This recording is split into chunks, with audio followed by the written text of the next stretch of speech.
I'm a plant pathologist, and so I'm interested in how do you manage plant diseases. And when I started at the University of Florida, although I'm at LSU now, two of the things they said was that we need to find ways to manage diseases besides fungicides, host plant resistance, because each one of those have issues. Pathogens develop resistance to both fungicides and plants that have resistance. So when I went to South Florida, I was out in the field with the soil chemist, and he was showing me some of his experiments with silicon. And when you walked out into a rice field, you could look at where they had amended versus not amended, and it was like night and day. The ones that had been amended, there's very little disease, and where it was not amended, it was very heavily diseased. And so I thought, well, what's going on here? And that just kind of like sparked my interest in reading about silicon. Most of the work that had been done previously was really from Japan, but there's very little published because not much was translated. It was a lot of literature scattered in many places. And at the time, there was really nobody in the U.S. that was looking at this from the standpoint of plant disease management. And I worked very closely with a soil chemist because they knew how to measure it in the soil and measure it in the plant. And that way we can do, plant pathology and look at it from disease management. I remember when I went to it was a rice blast conference in Wisconsin in the early 90s, and I think it was the second one since the 60s. And rice blast is one of the most important diseases of rice on the planet. In fact, it's the #1 disease. It's caused by Magnaporthia oryzae. And I showed some of the work that I was doing in Florida. And basically I was trying to integrate silicon with fungicides for managing it, from the idea that maybe we could either reduce the number of applications or maybe just eliminate applications altogether. And there was a Japanese scientist that came up to me and says, "Why are you doing this work? We already did it." I said, "Okay, that may be true, but you did not look at it for using it for integrated disease or pest management.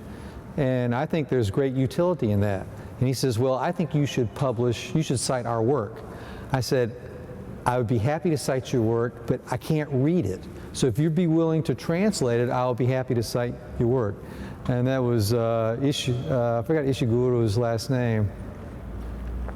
Anyway, so basically it kind of took on a life of its own from the standpoint we were publishing papers. Other people seemed to become interested. I started understanding more about soils and soil types, and that there are soils that are very limiting. I thought, wow, this could have great utility, not only in Florida, but maybe around the planet. And so I started dialoguing with some people with CIAT in Colombia, and that's the International Center for Tropical Agriculture. They do upland rice there. And I went and visited him, told him about the work I was doing. I think this had great utility. And he says, "Okay, let's do it." So we started writing proposals, started getting funding. Next thing you know, we had a student on board to pursue part of his PhD. And then the Brazilians, one of the Brazilian scientists, he was a breeder. He says, "I think this had great utility in Brazil.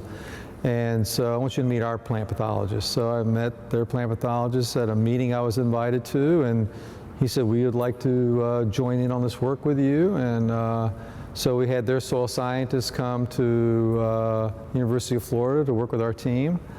And really what really kind of was interesting was, okay, so as that work was evolving, we had the soil scientist from Brazil was engaged with us, and then we had the rice pathologist from CIAT, and then the soil scientist I was collaborating with, George Schneider, and myself. We were driving to my students' PhD defense.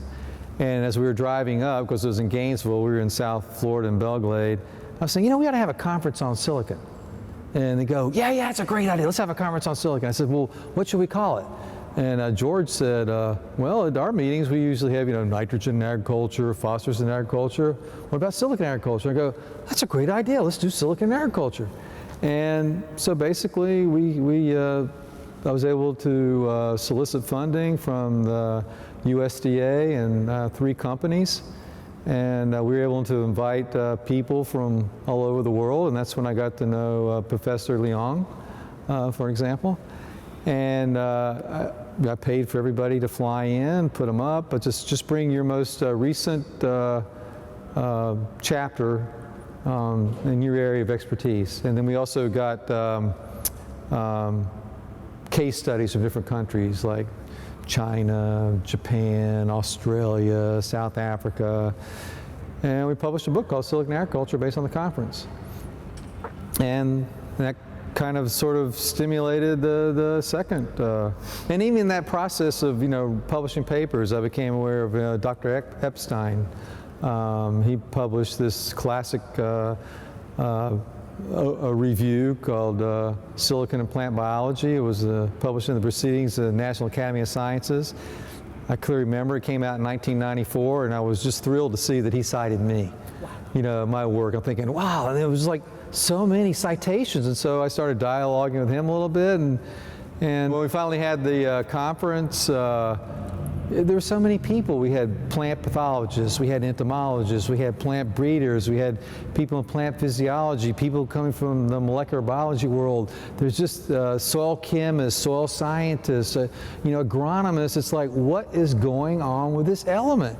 So that was the first one. The second one was in Japan. The third one was in Brazil. The fourth one was in South Africa. The fifth one was in China. And then the sixth one will now be in Norway. And so, and we're learning so much more. And every time we have these meetings, we see new people coming in with new ideas, and they're embracing it. So I think we're going to have, it seems like we've had good continuity, and it seems to be moving forward. And we're just understanding, more and more.